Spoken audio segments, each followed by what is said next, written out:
Hi guys, Jordan from P&P Campers. Just going to be starting your handover video on your Auto Roller 700. So we'll start under the bonnet. We've got the brake fluid attached to the servo here at the front. Power steering fluid with this yellow cap on top. Engine oil dipstick is there.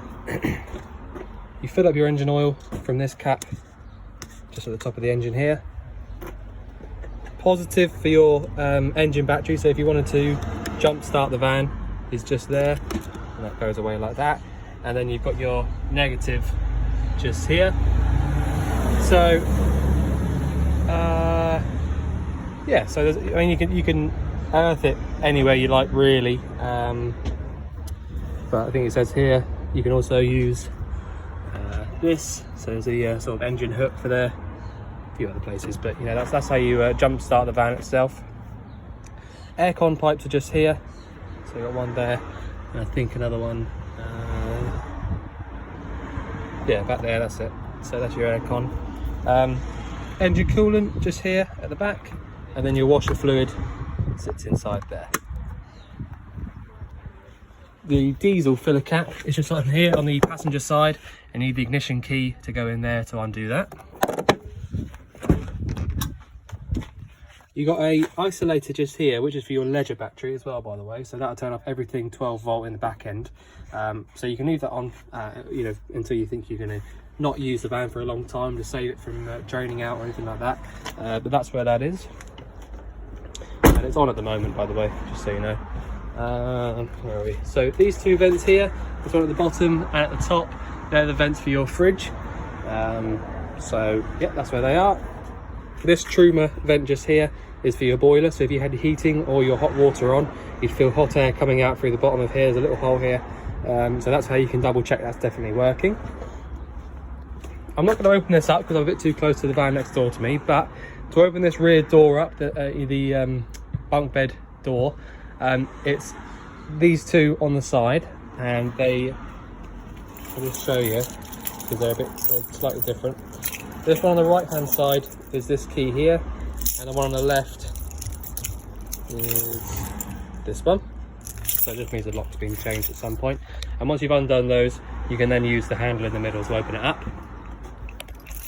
Your waste drain is at the back here, underneath. So that's this lever here.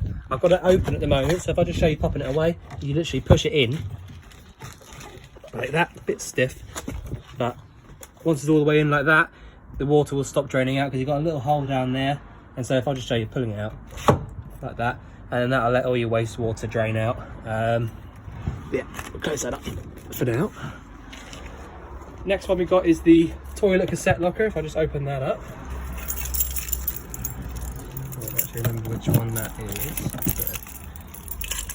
Silver one, I think, actually. Hold on, sorry, it's wobbly. Right. Open that up. So that's all you need to do, so just turning it 90 degrees and then literally pushing the button both at the same time. So if I just do that quickly, that opens up the locker door. You got a freshwater flush in here, so you don't have to worry about any flush fluid as such. And all there is to show you is really, really easy. A little button at the bottom, yellow button to lift this out. And at the very back there, there's a little yellow button. You need to hold that button down when you're emptying it out. But that's it, that's all you need to know. If you find one day that you try to pull this out and it won't come out, you need to go into the bathroom and close the flap, because you'll find that you've accidentally left it open, that's all. Yeah, that's the toilet. So I'll just show you locking that up, key in there, turn it, and then you can't push that in anymore. You've also got a ladder there and the camera up the top there. So you've got an underslung gas tank on this one, so that means that you fill it up from this point down here.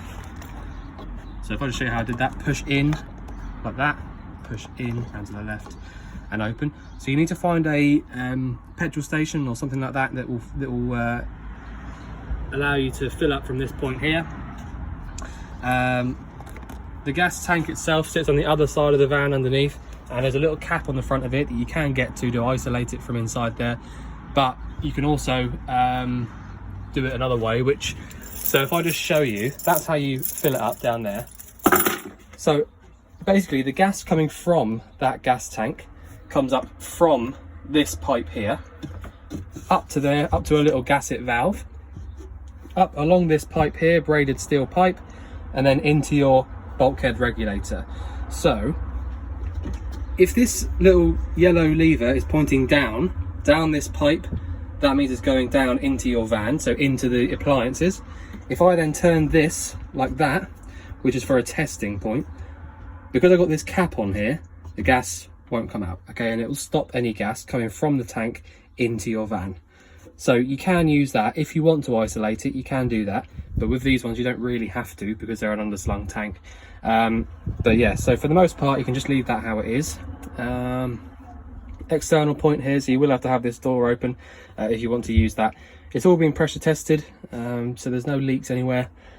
It's working as it should. So that's the gas locker. I just close that over, and then again it's the silver key for this one. Push it in, push the gas locker in a little bit when you're turning it, but then that's it, all closed up. The main door has got this nice new retainer on it, so that, you know, holds itself nice and secure there. It's not going to fly open. I'm hooked up at the moment because I've just finished doing the HAV check, so I can just show you.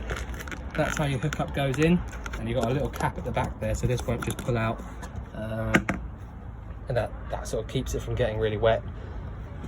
And then finally on the outside you've got your freshwater inlet. So you've got two ways of doing that. You can either use it via this hose point here, or you can fill up like usual in this filling point there. Close that up, that's it. So that's how you use that. So if I just show you in the cab now. So quite straightforward in here. 6-speed manual gearbox, and if I just show you, reverse is lift up at the bottom, over and up to the top left. That's how you get reverse. The aircon in this is literally on this button just here, so that's AC aircon, and that'll work as soon as you start putting the actual fan on itself. You've got a few bits on here, nice extras. You've got the cruise control, so on and off switch for the cruise control. Hazard warning lights from there, a nice doubled in Alpine head unit, 12-volt point in here, indicators and full beam sort of flashing on the left hand, and then your wipers and washers on the right.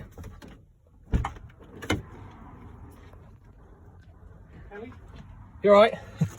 I just want to give these back to Kelly. So Okay. put them in the office. You're right, that's all right, I'll take them here. Okay, lovely, thank you. Cheers. Sorry about that. So yes, so you've got the lights over here on the right hand side, so you can go dip beam, main beam, camera, so that's reversing camera up there. I've glued that down so it's not going to move anywhere now. Nice and strong. Your electric adjusting mirrors are over here on the right hand side, so you can turn that like that, move them around like a little joystick basically. You can lock and unlock the cab from inside, so you can do that by pushing in like that. And then obviously you've got your windows here, so you've got two on this side, so you can do both from this side, and then you've got one single one on the passenger side. Yeah, okay, I think that's about it. So you've got the horn in the middle there. I'll just grab those keys in a second, and yeah. So if I go around and show you around the inside now, it's nice that you can get around there from in the cab as well. Okay, so if we start over here at the very you know, the start really, the control panel. So really nice and easy control panel. There's not a main on and off switch as such, which is useful because it means that you can just come in here and just literally just go straight away. First off, I've got a hookup cable plugged in, so that's why this light here is on. Lights, so if I've got the light switch on at the moment, so I can go around and use any light that I want, and they'll all work like that. So you can go around and choose which ones you do when you don't want on. So you know, so you really go around and make it your own. If you don't want certain ones on, you can leave them off. So yeah, that's the light switch over on the right hand side. These top two here are just levels. So the one on the left is your battery level. So if we look to the left here, we've got, that one's going like that because it's charging. So it doesn't matter. The hookup's charging the battery, so that won't tell you an actual charge.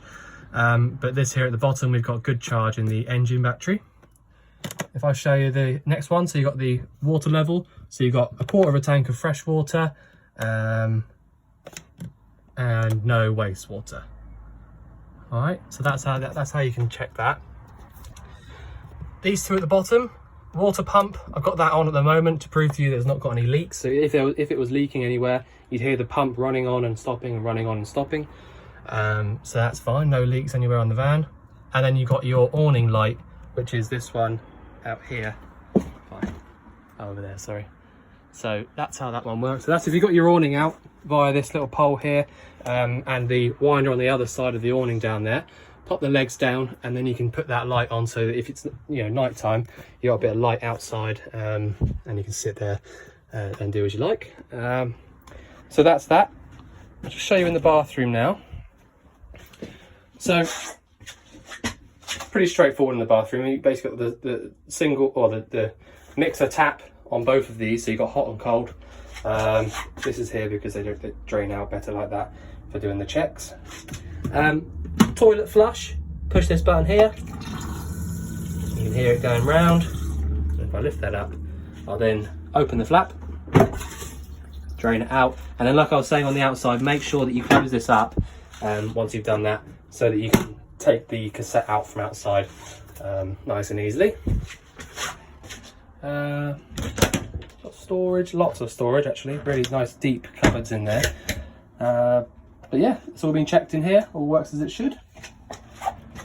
I did also renet your little fly screen up here because it was a little bit torn, so that should be good for a little while. They do, you know, they're only thin, so they do tend to tear, but that's a new one. That just literally closes up like that. Ladder up here for the bed, so that hooks onto here, so that's how you can get up there nice and easily. Bit of storage underneath the bed as well. In the main wardrobe, there's not really much for me to show you, to be honest, but yeah, just lots of storage. A few extras that the previous owners left, like these chocks up here, really useful for if you're not quite level on a campsite, or at home even. So that's that. Underneath that, a bit more important really, is your boiler. So straight away, I'll show you this little yellow lever here. That's your boiler drain, all right? So at some point, if I'm honest with you, it has been changed, because originally it would have been this one here, which is an automatic dropout valve. But it's good really that that's been done, because a lot of people don't like the automatic ones, because if it gets to about 3 degrees, the boiler just automatically drops all of the water out. Now that's good because it won't allow it to freeze up and crack any pipes, but if you have one of these, it won't do that. And it, you know, if you're going to be using it, then you don't need to drain it out because the water would be warm. But if you are going to, yeah, the only thing to sort of remember with this is if you are